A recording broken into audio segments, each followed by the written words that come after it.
अब ये एक पहलू है, उनकी उपलब्धियों का एक पहलू है। पैसा एक उपलब्धि है जिसको हम मानते हैं कि उनकी सबसे छोटी उपलब्धि है। सबसे छोटी प्रशांत किशोर के अपने जीवन की उपलब्धियों में सबसे छोटी उपलब्धि है कि उनके पास 200-500 करोड़ रुपए, ये कोई बड़ी चीज नहीं है 200-500 करोड़ रुपए होना उस स्टेचर के किसी व्यक्ति के लिए, ज्ञानेश्वर जी। लेकिन अब चूंकि वो ये बात कह इसलिए रहे हैं क्योंकि बिहार के लोगों को समझाना है। बिहार के लोग इस टर्म में भी चीजों को समझते हैं। कोई नेता बस चलवाने लगे, कोई नेता ट्रक चलवाने लगे, पेट्रोल पंप खोल ले, तब भी लोग समझते हैं कि बेईमानी करके ही लाया होगा, नहीं तो और कहां से ले आए।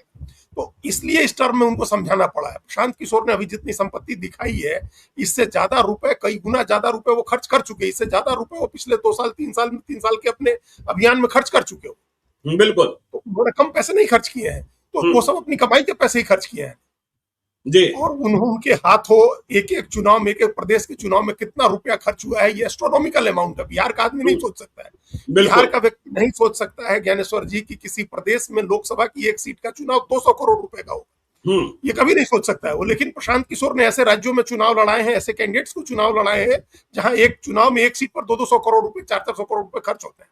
तो वो चुनाव सब देखे हुए हैं। तो पैसा उनकी उपलब्धियों में सबसे छोटी उपलब्धि है।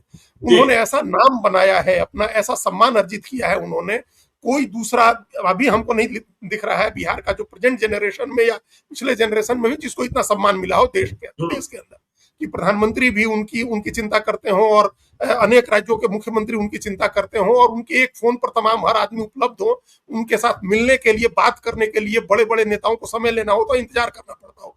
हमने सुना कि राहुल गांधी किसी का इंतजार नहीं करते, लेकिन वो भी इंतजार कर रहे थे प्रशांत किशोर के आने का एक समय। तो ये हैसियत उन्होंने अर्जित की है और अपने ज्ञान, अपने बुद्धि विवेक से अर्जित की है। तो ये एक फैक्टर नहीं होगा, ऐसा नहीं माना जा सकता। इसको आप माइनस करके नहीं चल सकते हैं कि प्रशांत किशोर की उपलब्धियां, उनका व्यक्तित्व जो है वो लोगों के दिमाग में नहीं चल रहा हो। वोट देना अलग चीज है, जिसको वोट दें, लेकिन उनके दिमाग में ये बात चल रही है कि एक व्यक्ति ऐसा हमारे इलाके में, हमारी कॉन्स्टिट्यूएंसी से लड़ रहा है, जिसके पास ऐसी दृष्टि है जो सिर्फ इस कॉन्स्टिट्यूएंसी को नहीं बिहार की तकदीर बदल सकता है। तो ऐसा नेता आपके यहाँ लड़ रहा है, तो आप उसके साथ उसको वोट दें या न दें, एक बड़ी दुविधा होगी हर व्यक्ति की, ज्ञानेश्वर। तो ये एक बड़ा फैक्टर है कि वो अंदर से वो सोच जरूर रहा होगा कि हमको देना चाहिए, अच्छा कैंडिडेट है। ये बड़ा फैक्टर, बड़ा डिसाइसिव फैक्टर होगा। समस्या ये है ना जी, समस्या ये है, देखिए एक छोटा सा छेपट है कि बिहार के लोगों ने दुनिया देखी नहीं। और ठीक है कि बांकीपुर विधानसभा क्षेत्र ऐसा क्षेत्र है जहां सबसे अधिक बौद्धिक लोग रहते हैं। हम यही एक छोटा छेपक बताते हैं। हम लोग वैष्णो देवी का दर्शन कर जम्मू से दिल्ली पहुंचे थे, कोई 15 साल 16 साल पुरानी बात है, रात को।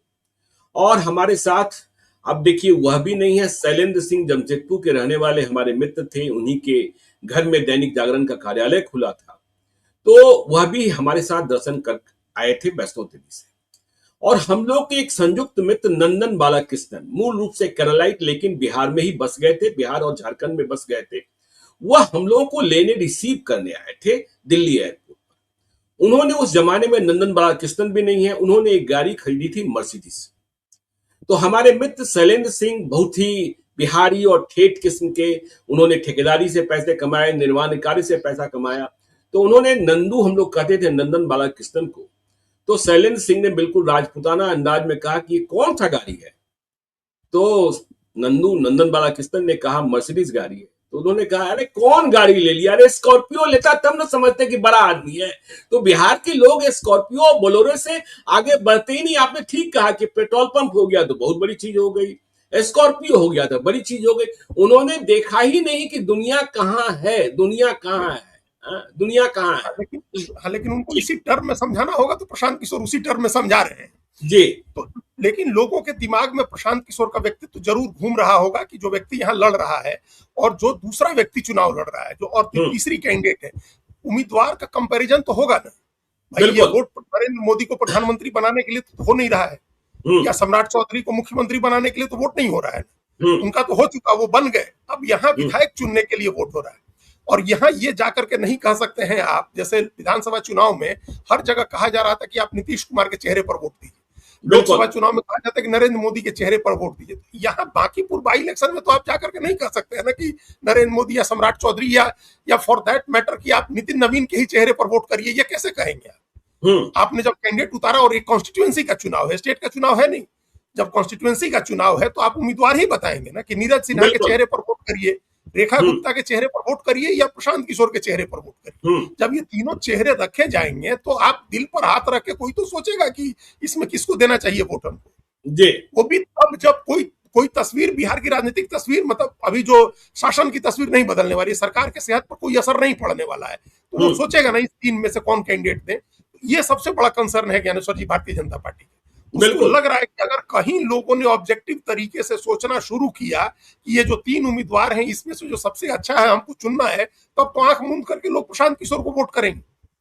बाकी लोगों की और ये ऑब्जेक्टिव जो है थ्रेट है, इसको भाजपा ने समझा है। देखिए, भाजपा के प्रवक्ताओं को और पैनलिस्ट को कहा गया है कि आपको प्रशांत किशोर से जुड़ी बातों पर चर्चा नहीं करनी, प्रशांत किशोर का नाम कम से कम लेना है, आपको यह बताना है कि लड़ाई तो रेखा गुप्ता से है जो है ही नहीं।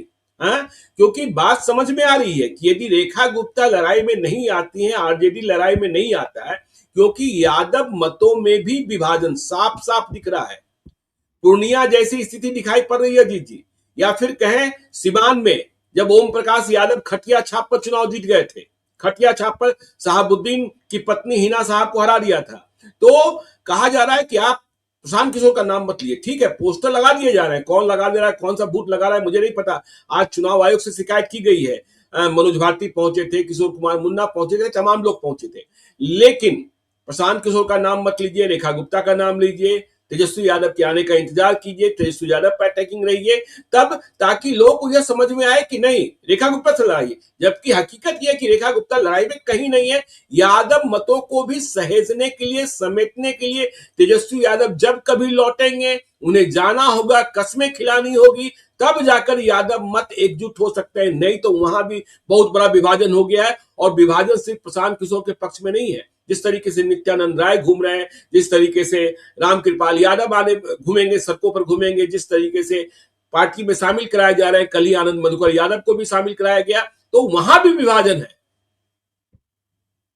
तो अगर ऑब्जेक्टिव तरीके से, वही कह रहे हैं कि अगर ऑब्जेक्टिव तरीके से लोग अगर तीनों कैंडिडेट पर विचार करेंगे तो फिर उसमें चुनने में कोई उनको संशय नहीं होगा, कोई दुविधा नहीं होगी कि भाई प्रशांत किशोर बाकी लोगों से बेटर है।